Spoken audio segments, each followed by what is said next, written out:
சொல்லிடுறேன். ரொம்ப முக்கியமான விஷயம். இது யாருக்குமே தெரியாது. சில கமெண்ட்ஸ் எல்லாம் படிக்கும்போது நான் படிப்பேன். கண்டுக்க மாட்டேன்றது வேற விஷயம். பட் படிப்பேன். படிக்கும்போது வந்து பார்த்தீங்கன்னா, ஜோவிகா வந்து பிக் பாஸ்ல இருக்கும்போது ஒரு சில கேள்விகள், ஏன் விஜயகுமார் இந்த பேருக்கு வந்து ஒரு பதில் ஏன் நான் கொடுக்கக்கூடாது இந்த மேடையில் அப்படிங்கிறது தான் என்னோட கதை. முக்கியமான கதை. இந்த படம் உருவானதுக்கான கதைன்னு சொல்லலாம்.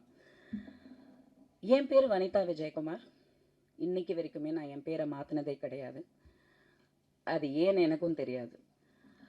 ஸோ எனக்கு வந்து வாழ்க்கையில் வந்து நான் கல்யாணம் பண்ணேன். எனக்கு வந்து விஜய் ஸ்ரீஹரின்னு ஒரு பையன்.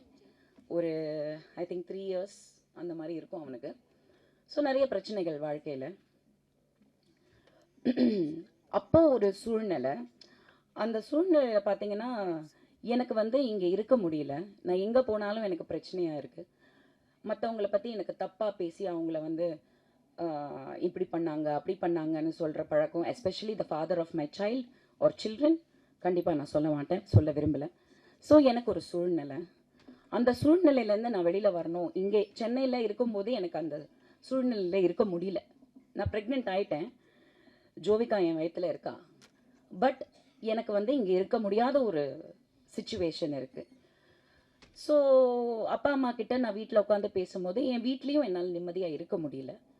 ஏன்னா என்னதான் இருந்தாலும் அது ஒரு மேரேஜ்னும் போது வந்து ஒரு உரிமைகள் சிலது இருக்கும். மாமனார் மாமியார் வீடு அப்படின்னும் போது யார் வேணால் மருமக வருவாங்க, அந்த மாதிரி இருக்கும் இல்லையா? அந்த மாதிரி ஒரு சூழ்நிலை. ஸோ அப்போது எங்கள் அம்மா திடீர்னு சொன்னாங்க, நீ அமெரிக்காவுக்கு போயிடலாம் வா அப்படின்னாங்க. எனக்கு ஒன்றுமே புரியல. நான் குழந்தையில் அமெரிக்காலெல்லாம் இருந்திருக்கேன். பிகாஸ் அம்மா அங்கே இருந்தாங்க, ரெஸ்டாரண்ட்லாம் வச்சுருந்தாங்க. நாங்கள் நிறைய வருஷம் அங்கே இருந்தோம். நான் படிச்சிருக்கேன் அமெரிக்காவில். திடீர்னு அமெரிக்காவுக்கு போகலாம் வானா, அங்கே யார் இருக்காங்கன்னு கேட்டேன்.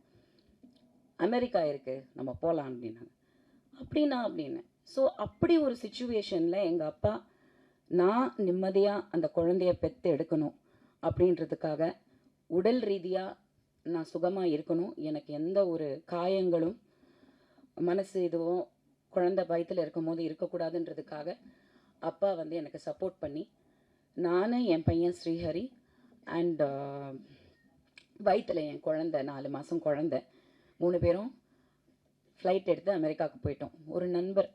ஒரு நண்பரோட ஒய்ஃபு, அவங்க வந்து அங்கே சிங்கிளாக இருந்தாங்க. அவங்களுக்கு ஒரு குழந்தை. அந்த குழந்தை வந்து அந்த ஹாலிடேஸ் டைமுக்கு இந்தியா வந்திருந்தாங்க. ஸோ அவங்க சிங்கிளாக இருந்தாங்க. ஒரு lady, Ratna Velagapudi. I remember her today. Thank you ரத்னாக்கா.